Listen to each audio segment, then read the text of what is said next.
It's true. It's your Feel Good Breakfast Show, and welcome back. Today we're celebrating World Brain Day, a day that, of course, celebrates the incredible potential of the human mind. And a few story captures that better than South Africa's recent success, and we've been winning at the 2026 Pan-African Mathematics Olympiad held in the Ivory Coast, competing against some of the continent's brightest and biggest young mathematicians. And Team South Africa finished 4th overall and returned home with an impressive 6 medals. My goodness. Hello? And they are here in person. Joining us this morning is silver medalist Ruth Trimble, alongside team leader Aidan Conradie and deputy team leader Ellen Grant-Smith, who are both former Olympiad participants themselves. Everybody, please give them a feel-good welcome. Oh, yeah.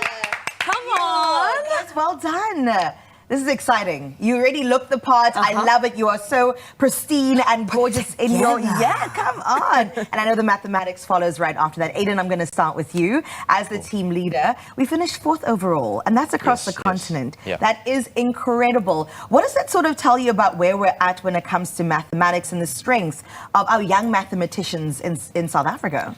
So I think the biggest thing is that for South Africans to do so well on just not a international stage, it shows us that South African students have the potential to do well and be excellent in international competitions. And it really serves an inspiration to everyone watching, that we all have the potential to do this. And more personally, for me, it just makes me really proud to see that the students can, by working hard, grow over the months and the years to become internationally excellent. That's right. I mean, how does it feel being a role model, hey? Imagine. At a teenage year, I couldn't. Age. Well done to you. Certainly Thank you. no DNA, just RSA, baby, all the way. all the way. All the way. Now, Ruth, you walked away with a silver medal, which is impressive. Congratulations. Tell us about your experience. How was it representing South Africa on a global stage? Sure. And some memories that you're going to be walking away with. It was a lot of fun, slightly stressful. Yeah. The questions were like decently difficult, but I really enjoyed working on them. The best part for me was definitely like meeting other people from across the continent, making friends with other people who are also passionate about maths. Yeah. Could you quickly paint us a picture? Like what does it entail, the competition? You go in, are you in groups? Are you by yourself? You write by yourself.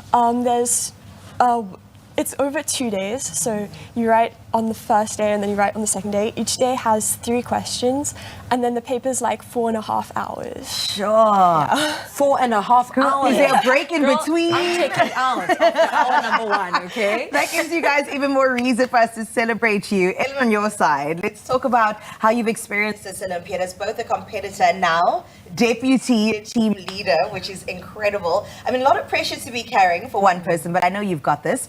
What makes it so different when it comes to maths that most learners do in the classrooms? Well, as Ruth said, like the competition it's a very long time to writing. Intense. And the papers only have 3 questions, so the questions are a lot more difficult and like they require a lot more grappling. You have to struggle with them. Like I had some questions when I was writing that you had to sit with for like 2.5 hours before you even made any sort of progress. And it's also different to the maths at school because you have to fully prove yourself and explain yourself.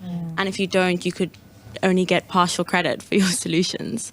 Yeah. Oh my God, I'm trying to wrap my head around spending 2 hours on one question. Seeing numbers, and now there's comprehension involved and critical thinking. Oh my all goodness, in one. 100%. Truly impressive. I'm going to just bring it back to you, Ruth. Yeah. How do you even prepare for something like this? Yeah. We had like 2 selection camps, and then at the selection camps they gave like lectures, so that's how like we learn theory. You can also find like notes and stuff online, but most of it is really just like practicing questions, and sometimes questions take a long time. Like sometimes you have to sit with a question for days or weeks or something. But what is that feeling when you unlock it, when you've got the answer? It's really satisfying, Yeah. and it's really fun, and like You're just like, Yes, I can imagine. the solutions are like really beautiful. Yeah.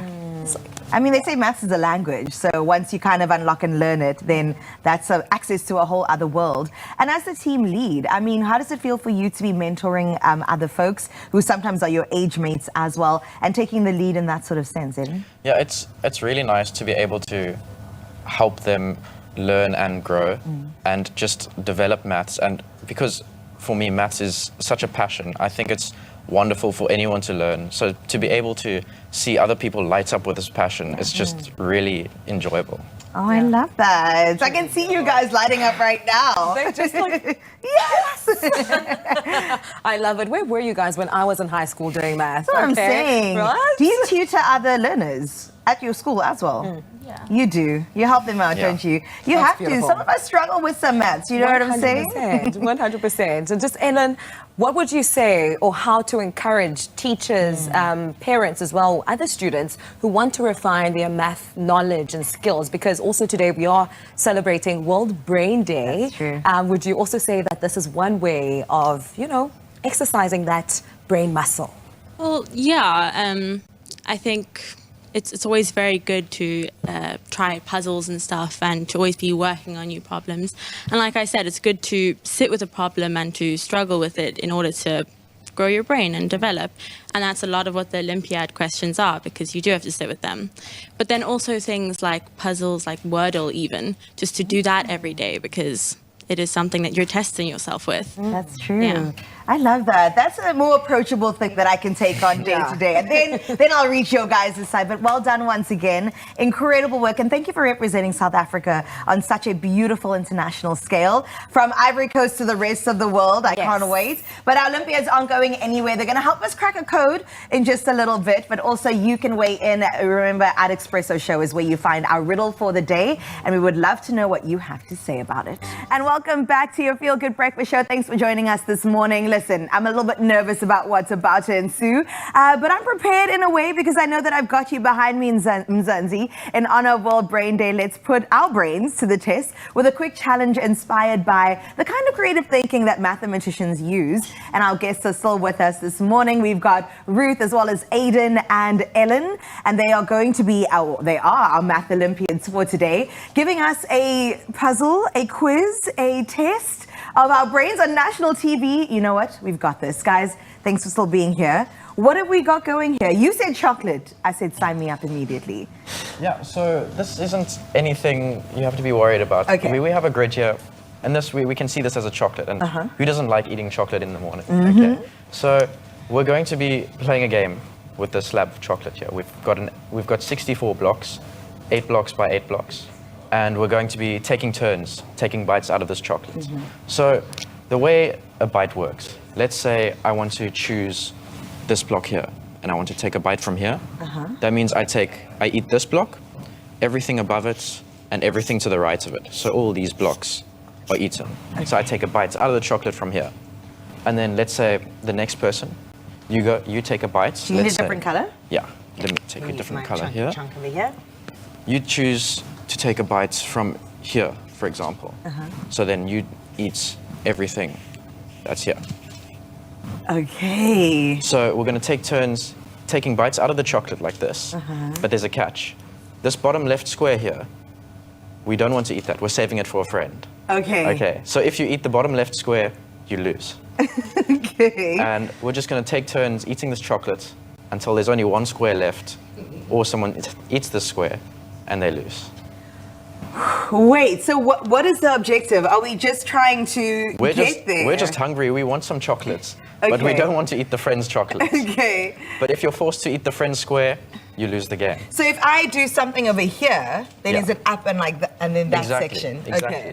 If there's a move here, then all these squares get eaten. Oh, well, I think that Ellen and Ruth would love to play along. So let me see you guys demonstrate this first. And then I'll jump in and eat my piece of chocolate. Or maybe I'm the friend whose last piece I'm waiting for. All right, go for it. Go. Okay, I'm gonna start. I'm gonna eat these pieces. Let me eat. Ooh, she's hungry. Okay, I'm gonna eat these pieces. Ooh, risky. Ooh, okay, I'm gonna eat. Oh no, I have to eat the friend's piece. Okay, so you lost. Yeah. Okay, there is a winner and a loser in this. All right, Aidan, shall we try? Okay, so I want to warn you beforehand. Oh, Lord. That there's a trick to this Another game. rule. There is Okay, a trick tell to this me. game. So there's a way for if I play first now, there's a way for me, there's a strategy for me to use where I can win the game every time. Oh. So I'm just going to warn you beforehand. That you're about to apply the strategy. Yes, All yes. right. So prepare to lose is what he's So telling me to do. my first move will be to place No. in this square here. Come on. Okay, so now we just have this last column and this He's row messing here. with a pregnant girl who all I want to do is eat chocolate, and you've just eaten the entire chocolate. How dare you? Where do I go? So you have the, somewhere at the bottom here. yeah, you either this row or somewhere in this column. Somewhere in That's this what's column. left here. But I would have to go closest to here, and then eat that and that. But then you, Now it's just this column left for me. Here. right? I want to play here. The strategy is here for in general. Wherever you play in this row, I'm going to mirror that. Yes. So I'm going to use symmetry and play in the corresponding square in the column. So since you played in the second square here, I'll play in the second square up here. And you'll go that way. Take this. Okay. And that last block of chocolates, it'll be selfish of me to eat it. So now I've got to split it between our three math Olympians. Please can we give them a real good handshake once again. Well done, guys. That was incredible. I might take this game with me for Christmas this year and just see the family fighting, all right? But you've done such an incredible job once again, and we can't wait to see what's next for you. But now they're bragging rights, right? Go back to school and just say, that's me. I am him. I am her. We love to see it. Ruth, Ellen, and Aidan, thank you for joining us this morning. Right now, though, we're approaching the top of the hour, which means, of course, we've got to update you with our national news headlines. Well done, Kai. I'm so proud of you and truly inspired by these incredible young superstars.